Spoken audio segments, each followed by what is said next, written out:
Hey everyone, welcome back and thanks again for joining us today. I am Brett Norton with Beyond Clean, and I'd like to first take a moment to thank our event sponsor, Asculap, and our event collaborator First Case for providing the nursing credits.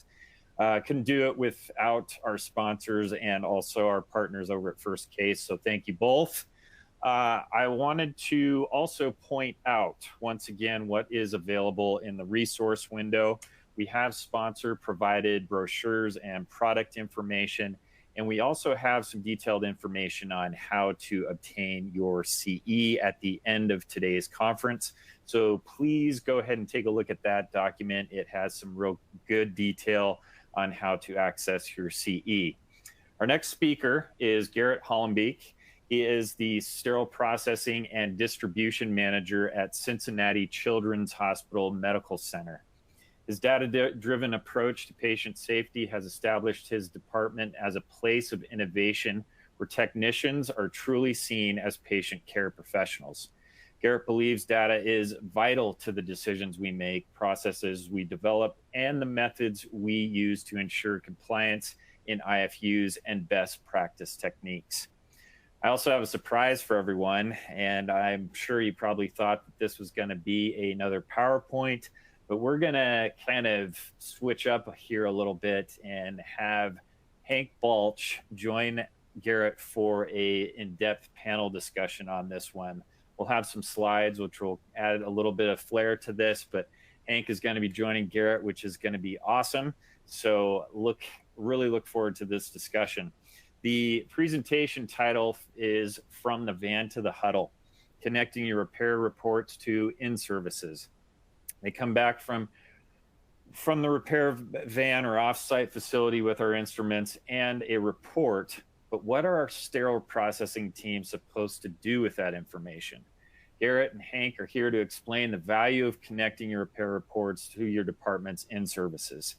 We will discover how this information can transform quality, empower technicians, and cultivate transparency across the entire repair process. Join me in welcoming Garrett Hollembeak and Hank Balch.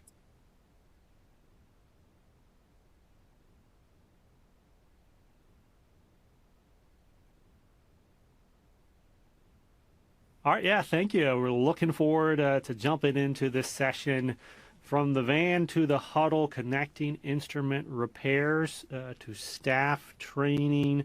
And as you just heard, we got an awesome guest with us on this session. Garrett, welcome to the conference.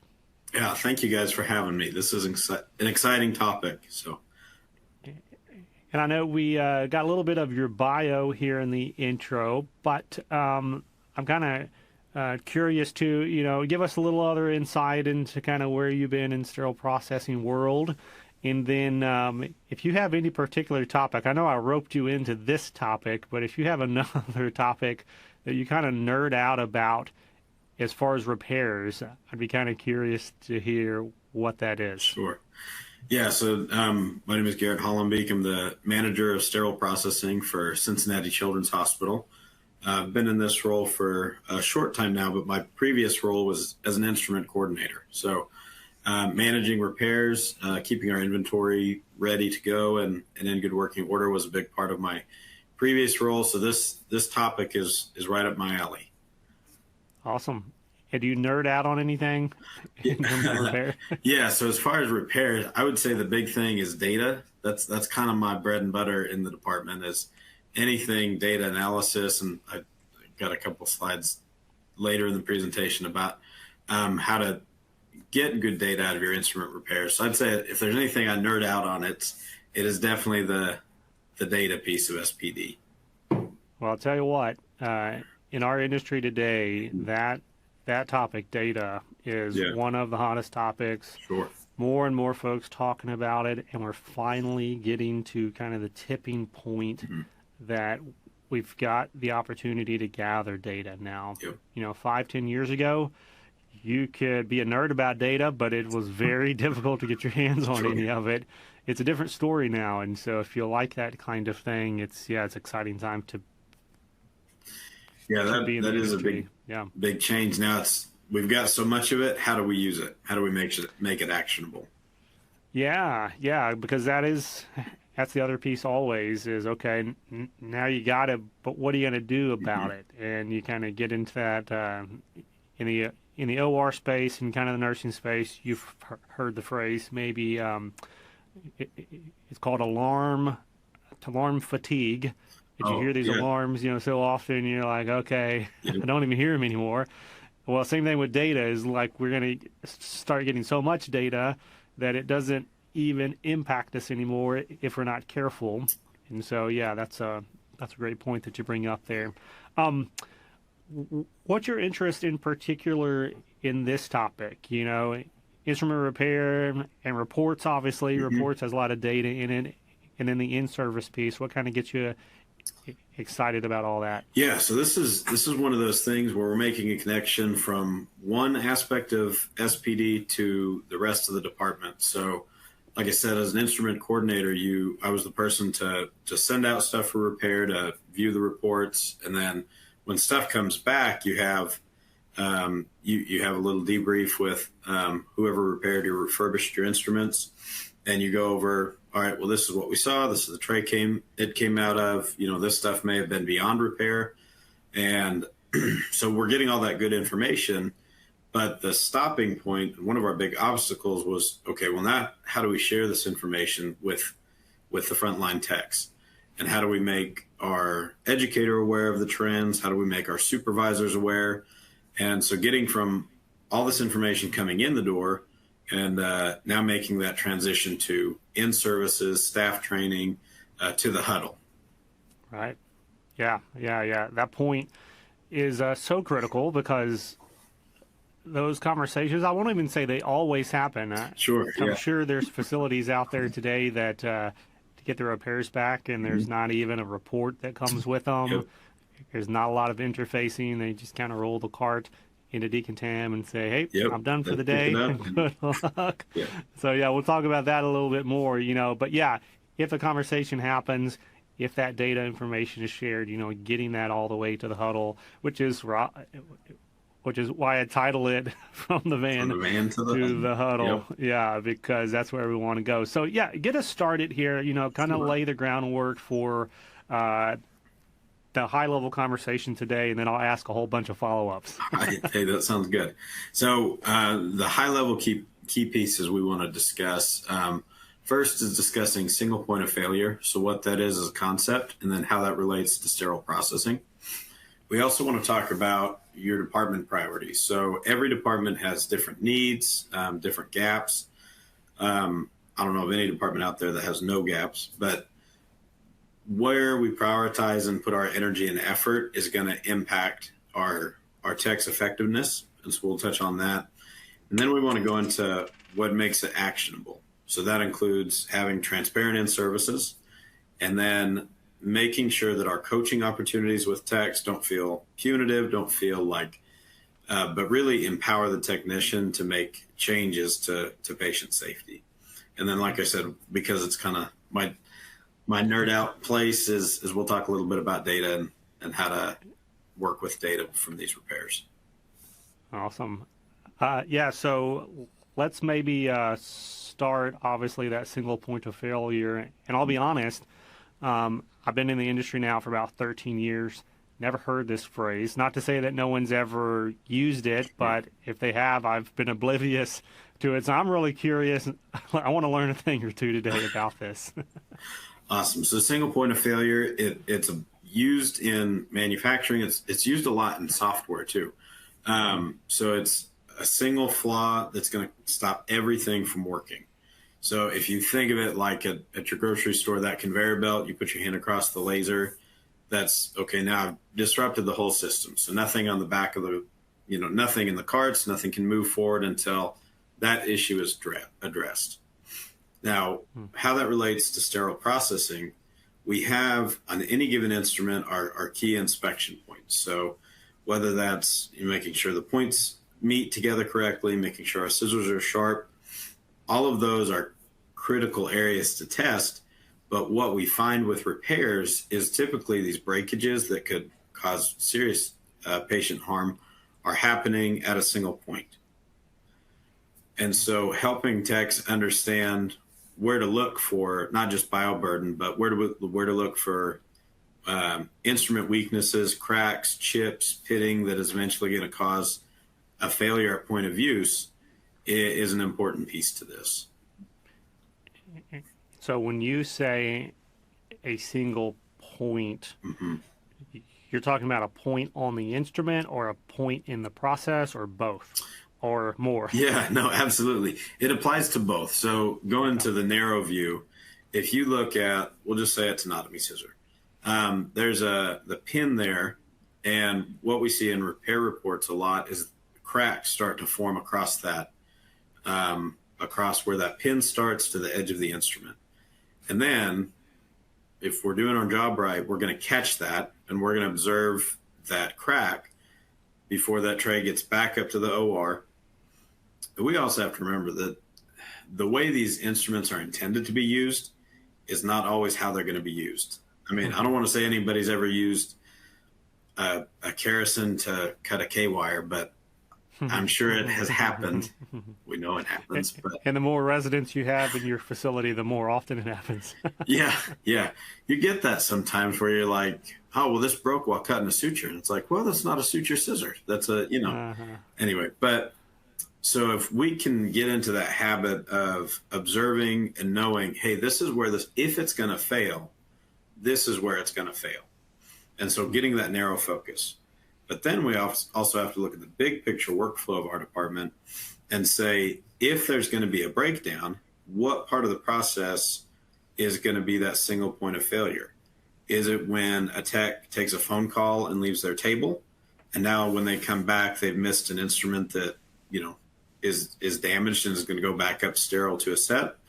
Or is that single point of failure going to apply to, let's say we don't train techs on how to evaluate pitting, especially in dental instruments. So if that's our single point of failure, it's going to shut down a whole system. So I'm really curious to know, you said that this concept, comes from a couple of different industries, including software and such. Where did you first come across it?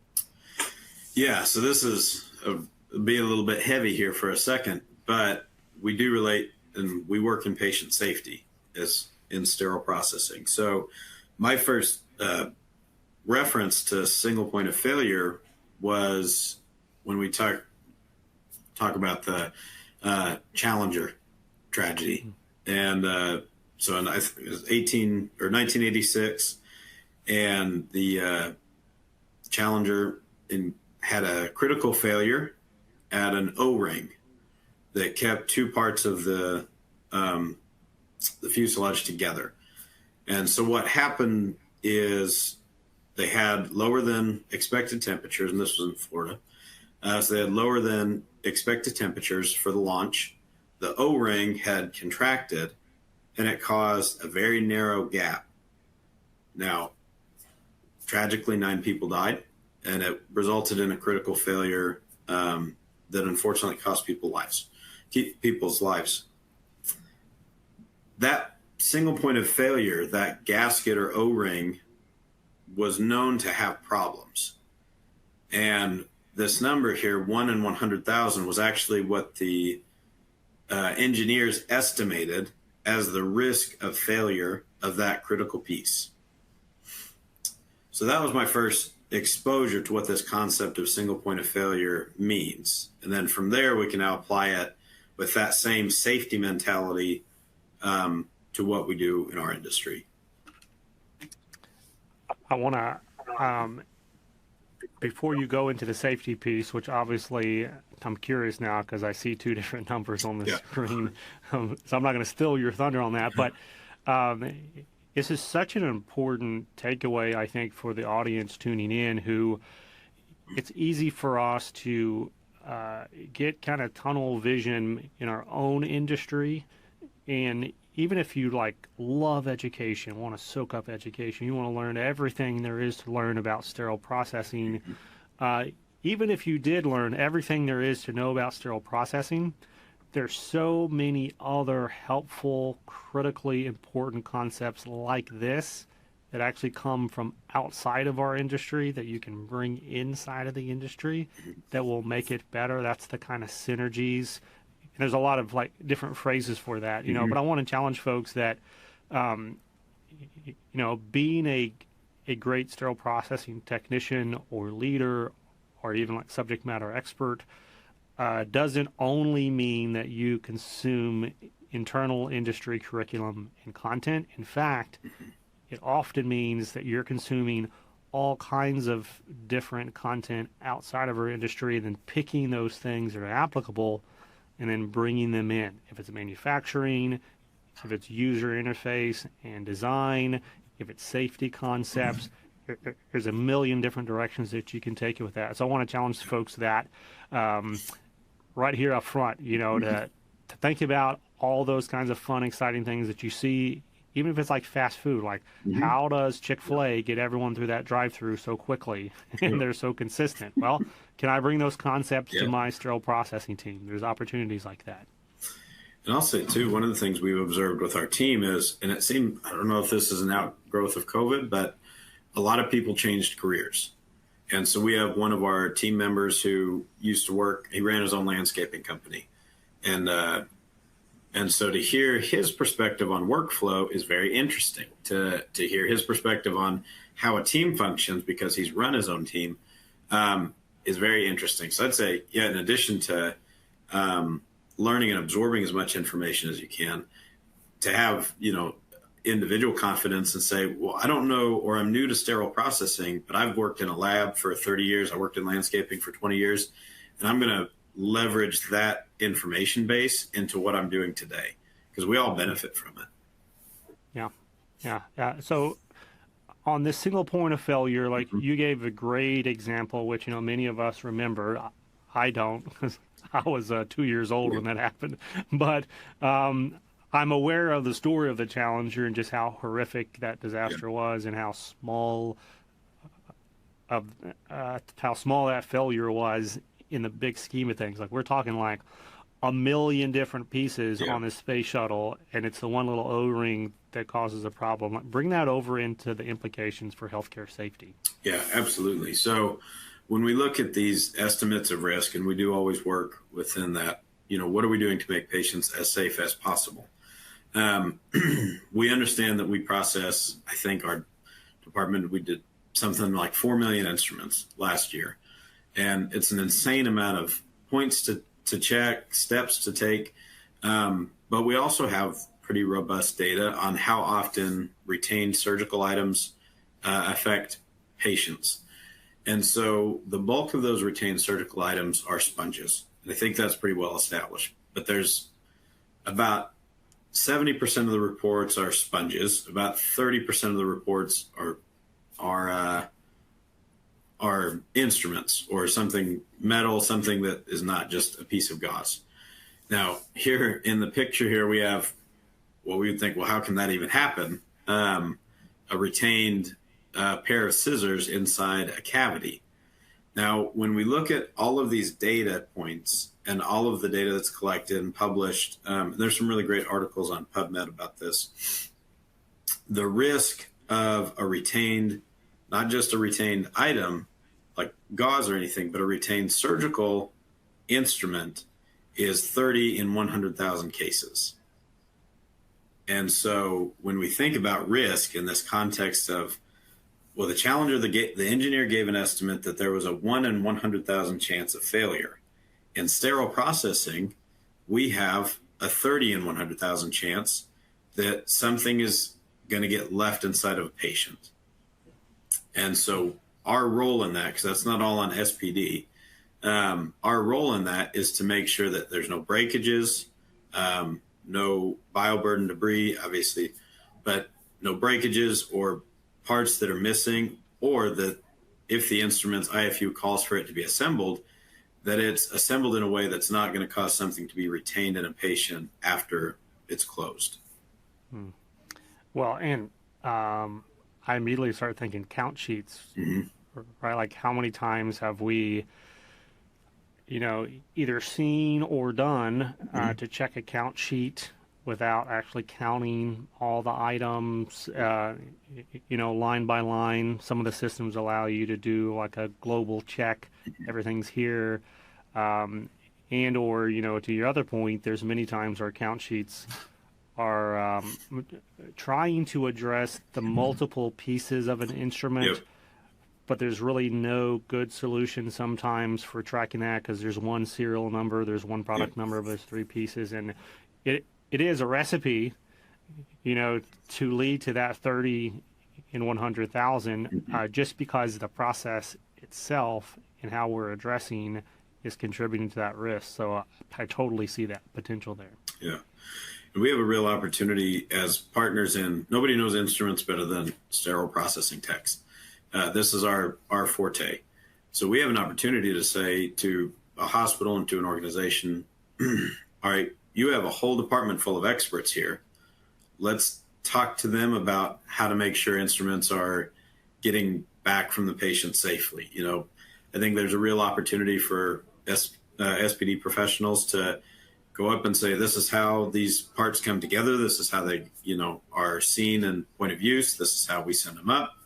And to share that knowledge base with the OR too, because if you're up in the room and let's say a Yonker suction, well, most of them have a removable tip.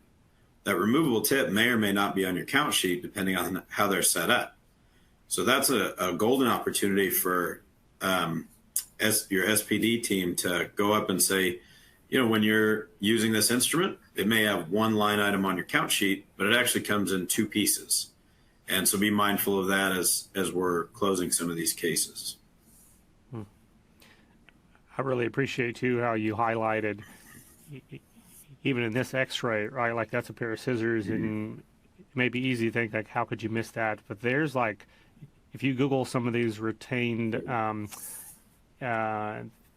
foreign objects or item in the x-rays, like you see stuff as big as like a 3-inch ribbon retractor, right? Like this thing's massive, and you say like, how on earth was that missed? But the same thing, to flip it a little bit, to the sterile processing team, like the OR team will open up our trays sometimes and be like, how on earth did you miss this massive chunk of bone in this rongeur? Or how on earth did you miss the fact that these inserts were still in there through the entire process, decontamination, assembly, and it's back again, and you miss the insert. So it's not you just weren't paying close enough attention. And I think that's always the temptation, right? It's like, just pay more attention.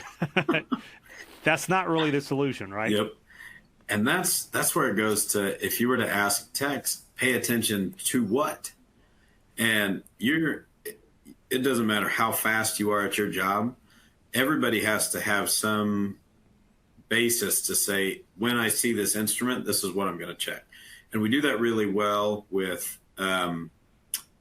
making the tray complete, but we don't spend quite as much time on making sure the instruments are safe and quality and that we're avoiding any breakage or any risk of breakage. And so that's where this comes in, is answering that question of pay attention to what, and helping our techs have that information. So 80-20, this is a familiar, percentage in the business world, and there's a lot of applications for it. But what do you mean, and how are you applying it in this quality safety context? Yeah, so this is the Pareto principle, which I'll admit I'd heard of the 80-20 rule. I didn't know it was called the Pareto principle until pretty recently. And it's a concept that says which percentage of your factors are driving which percentage of your outcomes. And so, it can get overly broad with how we apply that. You'll hear sometimes people say like 80% of athletic performance comes from the 20% you spend in the gym. It's like, well, okay, I don't know if that's true for everybody. But anyway, but when it applies to sterile processing, what we do find, and it's a fair enough observation, that a technician will spend 80% of their assembly time focusing on the count sheet. And that's important. But what goes in that tray, how it's arranged, how it's set up, all of those are key factors.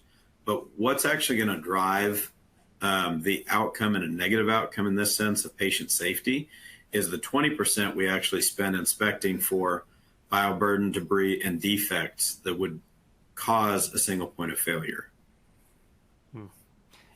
And do you see that as training that has kind of forced us into the 80-20? Is it because it's easier to identify? Like, where do you see that natural kind of tilt in that direction? Because it could just as easily be opposite. Like, we could just naturally spend 80% of our time looking for, is it dirty? And then 20% of the time, is this the right item? Yeah. And that's where leadership has to make a correct balance. I would say in my experience, the factors related to a count sheet and a complete tray are more visible, where you may have a tag on the outside. That's what we do, is you have a tag on the outside that describes what's missing out of the instrument or the tray. And then that's also the louder feedback that we get from the OR. The more frequent feedback is, hey, Dr. Bob needed this today and it wasn't in the tray. What happened? Very rarely do we hear there was a critical failure or bioburden in the OR. I would say exceptionally rarely. But it doesn't mean that that's where all of our time should be allocated. So having department priorities, zero harm, 200% accountability, and giving your team the go-ahead as a leader to say, no, I want you to spend 5-10 extra minutes on this tray, now within reason of, the size. Everyone's making notes. Like, well, the Beyond Clean conference, I know, right? I spent 10 more minutes on this tray. Yeah. They said, Hank Balch said, I could spend 80 minutes on a PE tube tray. That's the 80-20 rule, right? So we have to be dynamic. We have to be aware of the needs of our department. But at no point should a technician feel that they have to sacrifice value or quality inspection in order to get a tray through. As you were laying this out just now, it's kind of going back to the comment about software and kind of like one of the applications for this process, and then just thinking through the way in which our tracking systems or assembly systems are built. It's funny, the only information in those systems really is it the right item and is it here? Mm-hmm. There's actually not a checkbox that says, is it functional? Is it clean? Mm-hmm. All of that is kind of assumed as the responsibility for the technician, but literally everything in that system, all the technology that technician is using is focused on the 80%. Yeah, is it here?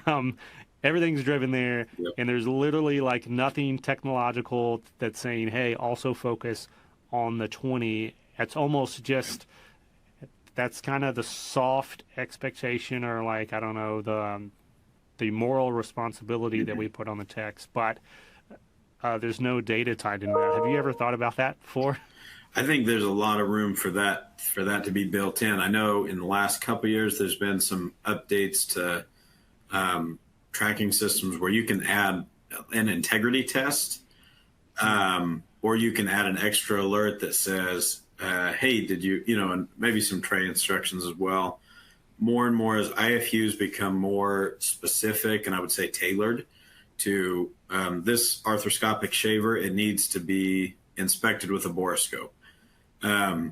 As we get a little bit more specific in the IFUs, and as manufacturers get a little more tuned in to what we're doing, I do think there's a great opportunity for tracking systems to say, hey, this is the catalog number for an arthroscopic shaver. We know that the IFU requires a borescope inspection. So when you put that on your count sheet, it's now going to ask you, did you inspect this? And some of those things are kind of built in to the system. Right. So you're kind of building us towards something here, right? We've spent some time on what that single point of failure could be, what it is, how it applies to SPD.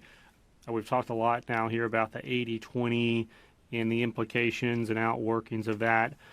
So let's kind of transition here for a second to talk about the reporting function, that information that we're getting from our technicians out of the van. Because again, in training technicians to identify these things, obviously there's got to be some content for that training. Like, where are we getting the information that we're bringing back and saying, hey, this is a single point of failure, the potential, like you mentioned, the pin on the scissors, right? Well, you got that from somewhere. Yep. You got that data from somewhere. So to kind of set the stage here, what kind of information should our leaders, instrument coordinators, lead techs, if you're managing this repair process, what should you be getting from that repair van and that repair tech? Yeah, it's a great question, and it's going to be a little bit up to the facility of what you want to focus on, and then what information we take back to our techs. And you can see in the slide here, we have a basket full of instruments that have been deemed beyond repair. And I'm sure there's a bucket like this in most SPDs. But this really represents a large number of things that were sterile and ready to go up to a case.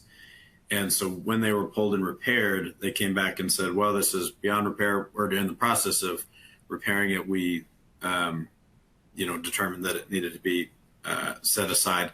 Couldn't go back up safely to the patient. So the first thing we need to give to our technicians is a communication of our time expectations.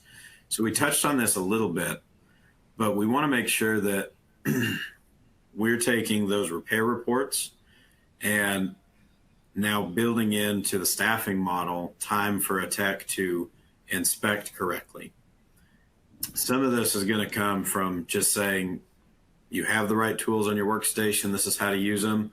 I don't expect you to go through, 1,000 instruments. I expect you to go through 800, and for all of those to be, and I'm just pulling numbers out of the air here, given a detailed inspection.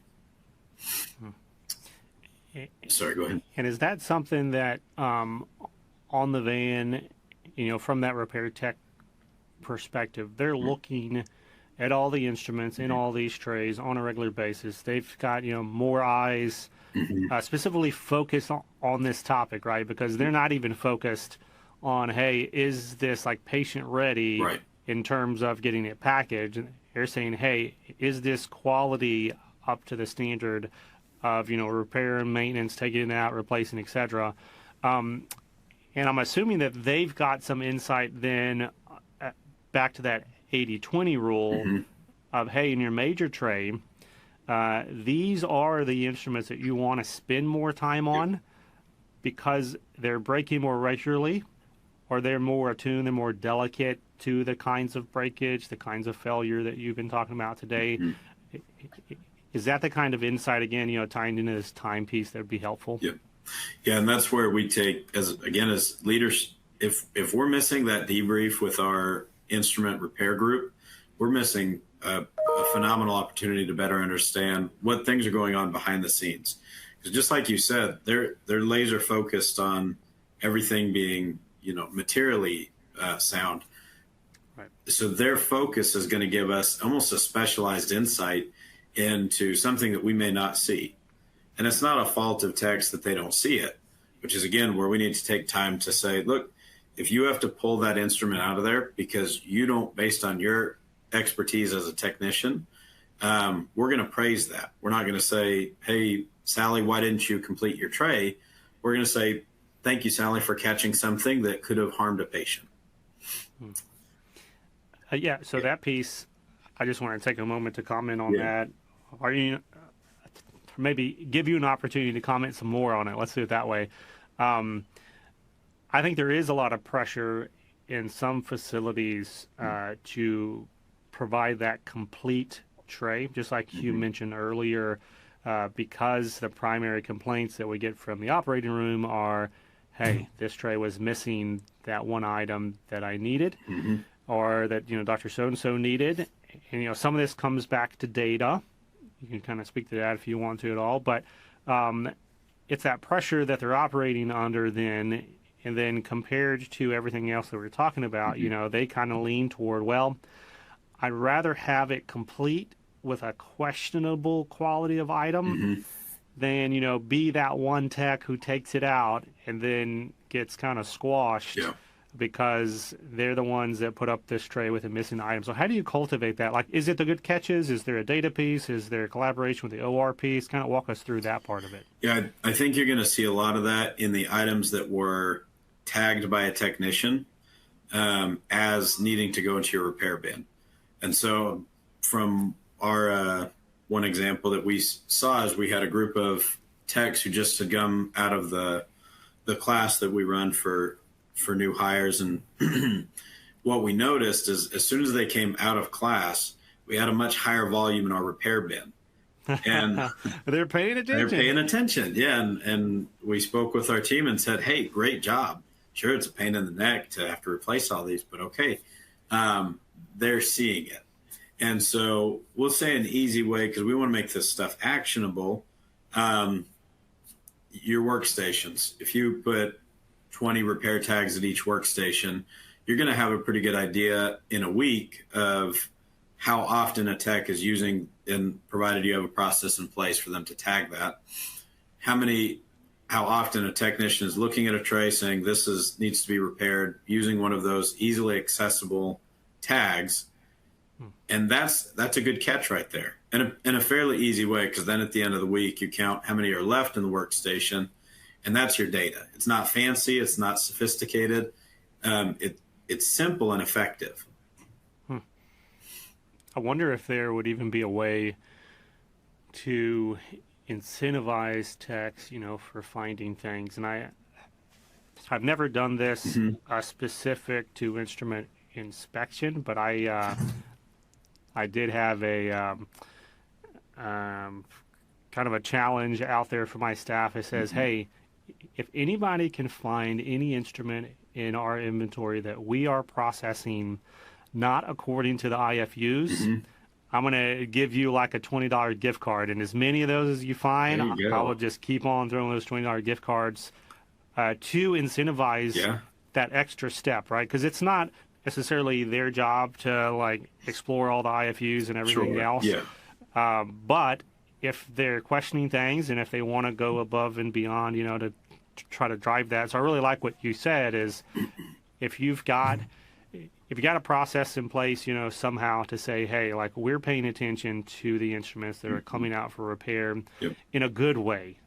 Not like, hey, this is frustrating, slow it down. We don't want so many of these. But to say, hey, like y'all are paying attention, and that's a good thing. That's exactly what the patients need. Absolutely. And really building in those quality steps. I love that idea. I think it gives the tech an opportunity, the permission to learn, the permission to increase their skill. And, if as you're doing that debrief with your instrument repair group, pull a tech in, pull somebody new into that conversation and say, from the specialist that we hire in to look at this stuff or contract with to look at this stuff, and give the tech that opportunity to see everything else that goes into just past the table. Sorry, go ahead. No, I just had a question about your last slide there, if you want to go back to the time. So I don't know if I heard you say this. How many instruments should we be expecting our techs to assemble with no defects? What's that standard? Yeah, it's a good question and a really open question. It's kind of like that question of how many times do you brush an endoscope? Well, till it's clean. And so how many instruments should we be expecting our teams to assemble defect-free? Well, you have to start with a benchmark. And again, we'll hop back to that picture there. So we understand that at some point a failure occurred where an instrument that may have not been ready for a patient, not in a cleanliness sense or a sterile sense, but in a performance sense. And if we know that, let's say 20 instruments each week are coming back to us that are beyond repair, and our department average is, again, 1,000 instruments, just pulling it out of the air. okay, well, let's see if we lower that number, train to quality, are we going to see, because now we have a correlation between what was sent out and is beyond repair and our tech productivity. And we're going to see how those two things relate. They may not be related in your department, but my guess is by lowering the expectation a little bit, taking a little bit of that heat off, you're going to give your techs the breathing time to, function as specialists and to catch more of those things that could be a point of failure. And I'll tell you, the recent study that Aesculap did, and they announced this at the national conference a couple of years ago, but it was a global study on instrument quality and particularly on instruments that are patient ready. And the numbers are shocking. The percentage of instruments in our trays today on our shelves going into surgery, that when you take a close enough look at them, they should not be going into surgery. And this is systemic. It's not just like, oh yeah, like a couple of bad hospitals. It's like across the board, our entire industry has a long way to go to get up to that standard that we're actually defect free the vast majority of the time. So it's an uncomfortable conversation. I'll just say that, because as much as we want to strive for perfection, we also have to recognize that, well, is that what we're achieving? So it's a hard conversation. It's a humbling conversation, but it's one that we want to just ask, are we doing the best we can for our patients? Right. Transparency. Yeah. Talk us through that piece. Yeah. So we've debriefed with our instrument repair group. We've gotten some information. They're giving us this bag of beyond repairable instrument. Keep wanting to say beyond clean, but I was going to say, right. But so now you can let that bag of instruments sit in your department or in your office, wherever you put it, or you can now make that actionable. And this is where the hard conversation comes in, is being transparent. What that means is saying as a team, all right, we had 20 instruments that were not suitable for patient use, and they were in sterile trays, and maybe they were ready to head up to the OR. So now what we're going to do is on our in-service day is we're going to pull one of these out of the bag and say, and this is the big thing, we get great information from our instrument repair group. This crack that you see visualized here is small. It's hard to tell on the scale of the instrument, but something that may be easily overlooked. But because of the nature of, it's a silicone coating on it, because of the nature, that actually makes it unsafe for patient use. So it's not always the big drastic things that we're going to see, but until you pull that instrument out in in-service and say, all right, we'll take a look, this is a small thing, but it's actually a very important thing, we're not going to have quite as much transparency as we need to for these changes. That piece about the photos, because you got a couple of photos here, and it's important that not only are you getting photos, but that you're looking at the photos as you're kind of referencing as the leader, and then that you're taking those photos, as you just said, to the huddle, to the staff meetings to actually demonstrate those photos, because you're right, it's having the instrument in your hand many a times, especially if it's already been repaired, to say, hey, this was bent or this was scraped, like that suction that you have up there, and then say, hey, now it's been fixed, good catch whoever did this. Like, it's much more striking to see it in living color and then say, hey, this catch was huge and it can't be repaired, and or this was also a great catch and it was repaired, and this is what it looks like now that it's fixed. So it's just extremely helpful there. Yeah, the visual, I'm a visual person, I'm a hands-on person. I think a lot of SPD professionals are that same way. We're a tactile industry just by the nature of what we're doing. And there's an interesting thing when we look at these, because we had a conversation, it was a little while back with the tech, to point out something like this. And we look at the visual before or after a repair. And the instrument was, it went out for repair. And it came back in. And so we were talking with the technician, and the response was, well, that's what they always look like. And if we don't have a good, you can call it a master copy or a sample of what the instrument looks like when it comes in new, you may not have a reference point of what it should look. And so what we found is then you go to the door and you're like, oh, wow, yeah, they do all look like that. So why do we expect the technician to identify how this should look or when it needs to be repaired if the only reference that they're given is something that's damaged, crooked, wonky, or non-functional? Yeah, and a big example of that too. You're kind of mentioning the hospital-owned instruments. You know, many times that's a challenge. But then you look at these vendor trays that we're even less familiar with, and we have even less reference that we're comparing to. You know, not only the instruments themselves, but also the trays and holders and everything. Like sometimes those babies come in looking rough. Yeah. Because they have not been babied the way that we will baby our inventory in the hospital. They've been thrown into back seats of cars. They've been shipped across the country in the belly of a plane. They go through a lot, and many times those containers and those holding trays, they look like it, and it's very easy again because those things come in a time constraint, right? So they were overnighted there for the case tomorrow morning at 7 a.m.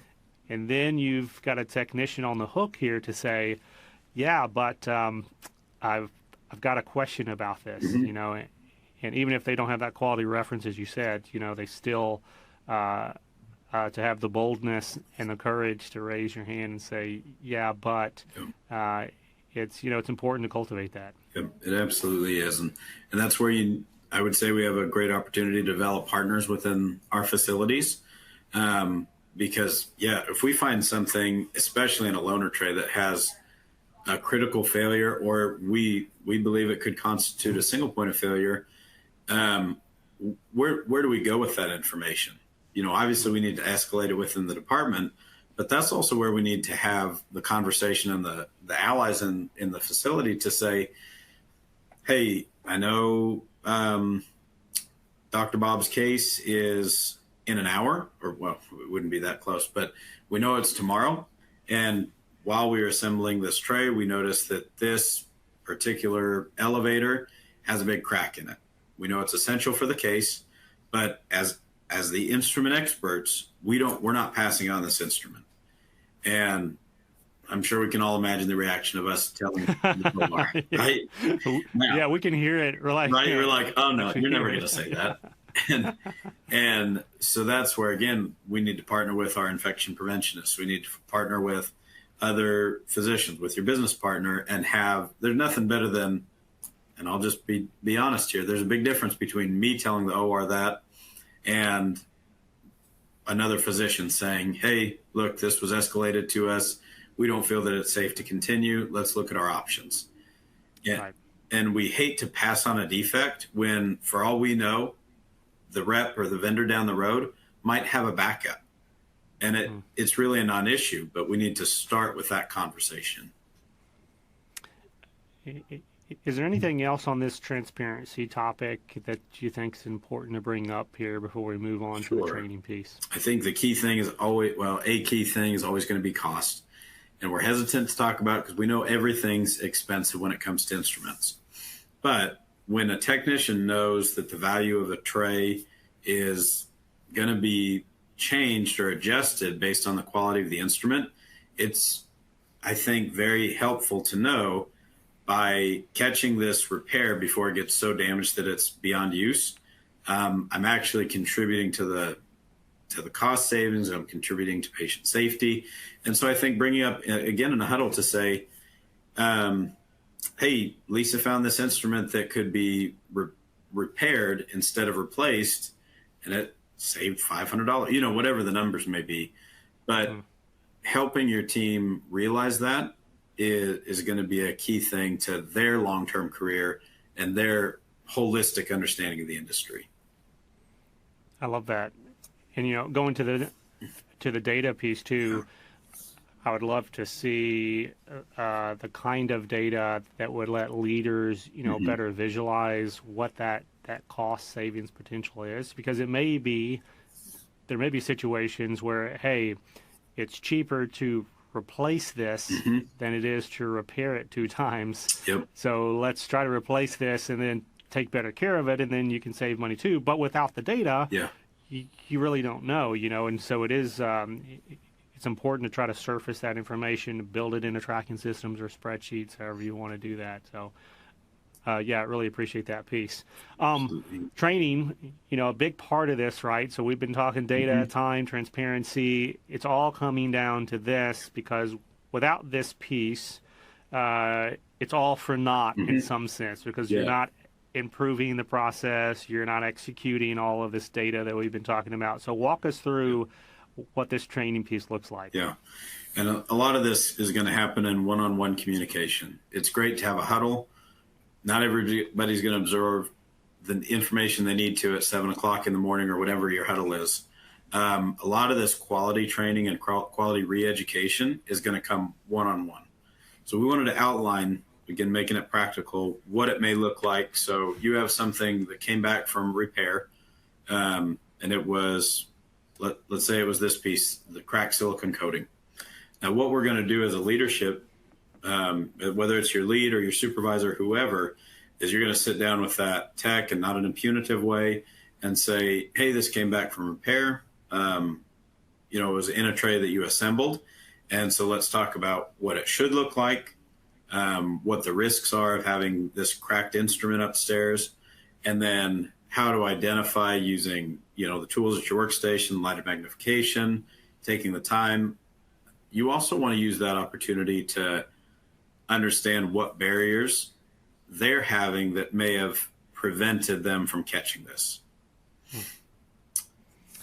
And like a barrier could be, hey, this phone is ringing off. This thing's a hook. It every time I try to focus on these things, I'm getting interrupted. Can you please help? There's a million examples of that, but that's one example. And that's a great example, because I'll tell you, our assembly area should be very quiet as we can make it, because that's the most specialized work we're doing. When you walk into, a shop, or we'll say a jewelry store, very quiet. Or, when you have a watch repaired, it's quiet because they're doing very specialized work. It's the same in our assembly area. Now, this one-on-one time where, a leader is meeting with a technician who may have missed a single point of failure, that's an opportunity for the leader to understand barriers. So if it's the phone is ringing off the hook, or I've never been shown how to assemble this tray, and I was just given it and told it had to be done in 30 minutes. Well, now we have more information. So once that one-on-one has happened, we want to follow up, and we want to set a timeline. If there's no follow-up, we've just lost the back end of this progress. And so you'll say, well, in 30 days, or whenever we feel is pertinent and actionable, we're going to sit down, and I'll walk you through how to assemble a tray, and we're going to check for these critical points. So we're going to do that at the initial, and then a follow-up where now we're going to look at that same tray and just see how we do. I know that the progress will come because we've seen it.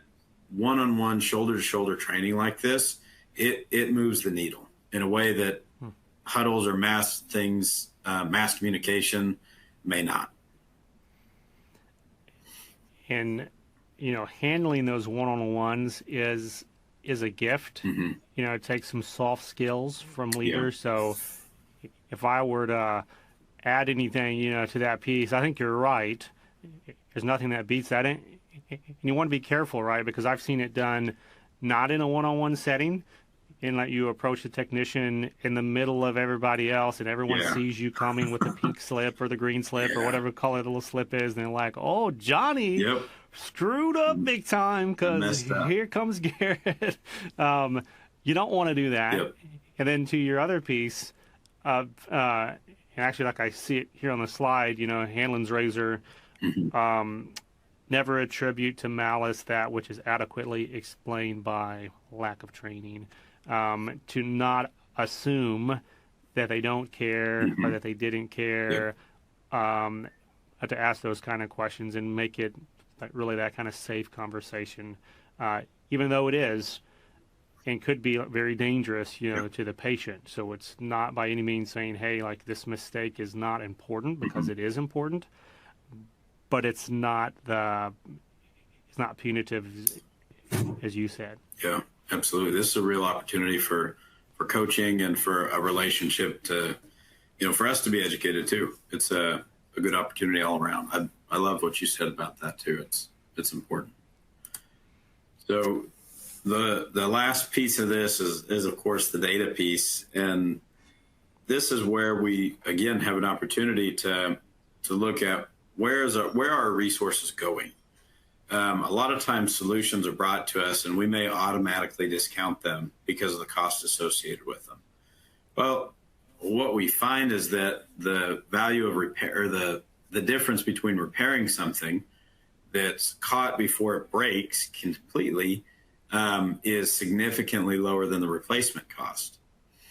And this is just the dollar amount. This is nothing to say, back orders, alternative solutions, time spent without the instrument. So we can really make a good argument to the facility and to the business partner that says, hey, it's worthwhile for my tech to spend time inspecting that skin hook, and I can show you how much it costs to repair it versus replace it. And so it's worth $56 to have them spend an extra time, looking at something and inspecting correctly.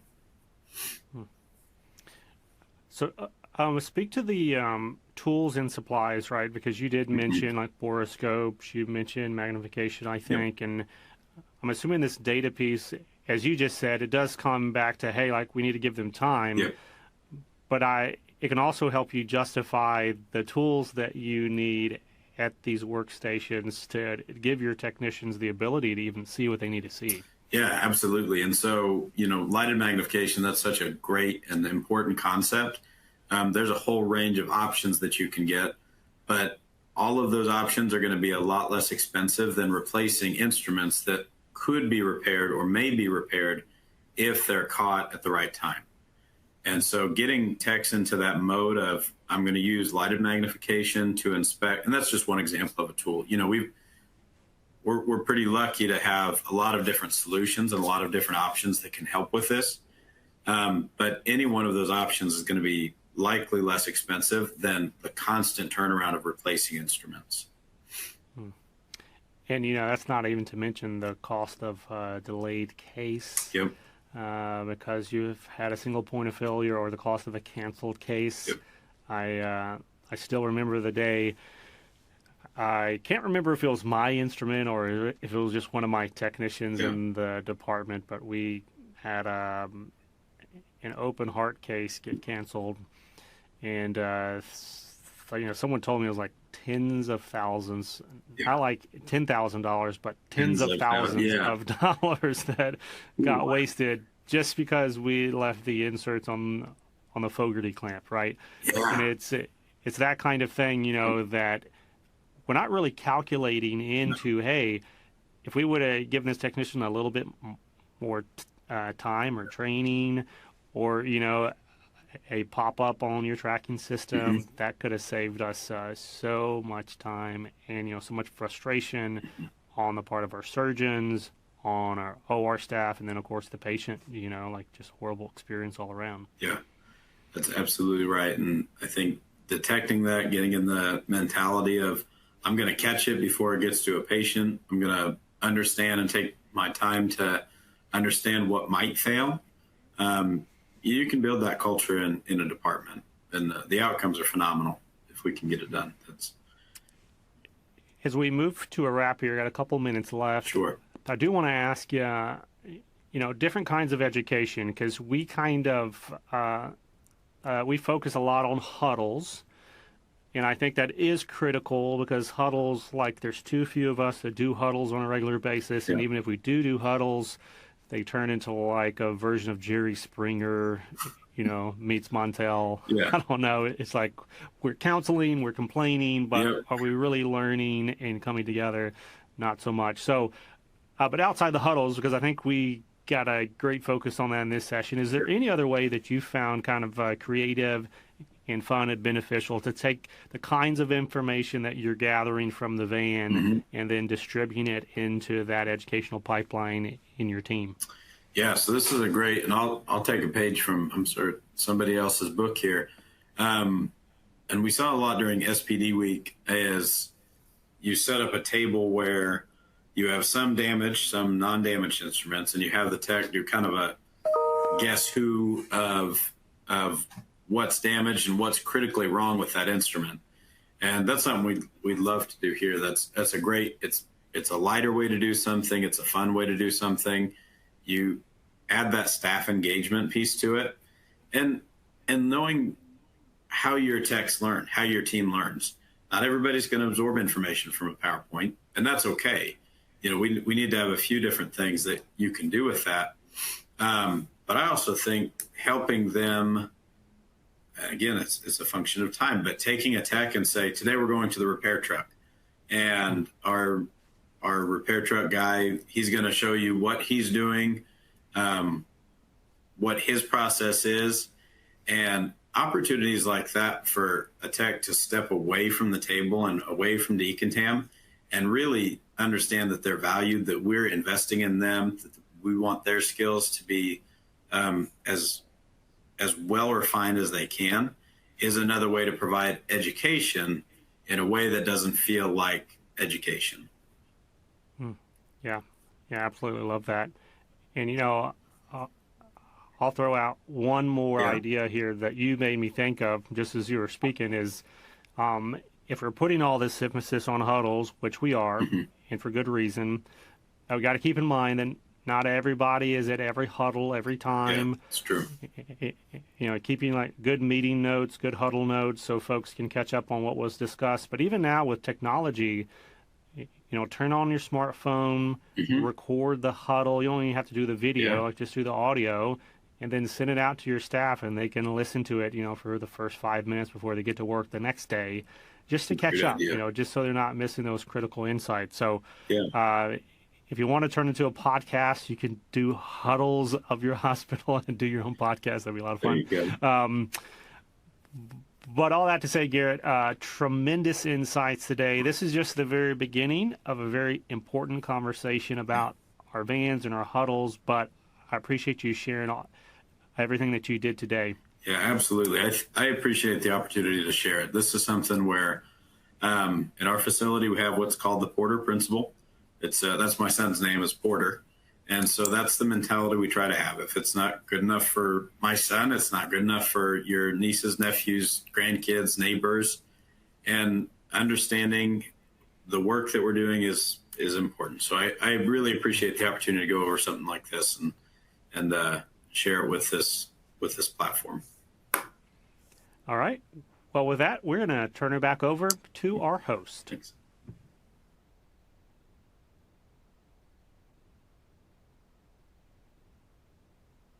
All right. Thanks, guys. We ran pretty long on that one, obviously for good reason, because the discussion points and Garrett's presentation mixed in throughout was very, very well done. And so a lot to take out of that, very poignant conversation. And I'm sure we'll have some questions that come up. And I'm sorry to those of you who have asked some questions. We're not going to be able to get to those being that we ran over. But if we will filter those over to Garrett after the conference. And if you have any other questions in relation to this discussion, please feel free to reach out to Garrett directly. His contact information is on the right hand of the screen there. And you can also find him on LinkedIn as we all are these days. So appreciate it, Garrett and Hank, for joining us on this one. And we'll be taking a quick break and coming back at you with another session. Thanks, everybody.